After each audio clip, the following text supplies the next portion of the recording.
হাশরের ময়দানে প্রত্যেক মুসলমানকে 5টি প্রশ্ন করা হবে।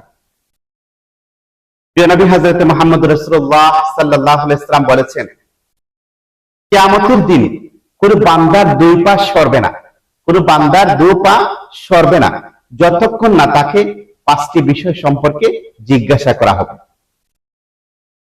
এই 5টি প্রশ্ন হলো, এক, জীবন সম্পর্কে, তোমার জীবন কিভাবে কাটিয়েছো।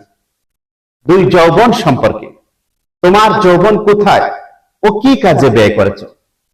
3, সম্পদ উপার্জন সম্পর্কে, তুমি কিভাবে অর্থ সম্পদ উপার্জন করেছো, কিভাবে অর্থ সম্পদ উপার্জন করেছো।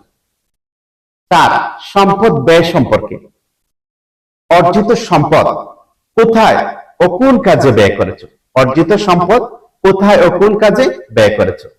5, জ্ঞান সম্পর্কে, যে জ্ঞান অর্জন করেছিলে সে অনুযায়ী কি আমল করেছো।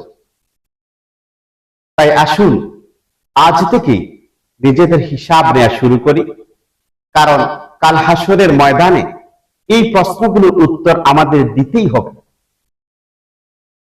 আর বেশি বেশি করে এই দোয়াটি পাঠ করুন, আল্লাহুম্মা হাসিবনি হিসাবান ইয়াসীরা, আল্লাহুম্মা হাসিবনা হিসাবান ইয়াসীরা, যার অর্থ হচ্ছে, হে আল্লাহ আমার হিসাব সহজ করে দিন, হে আল্লাহ আমাদের হিসাব সহজ করে দিন।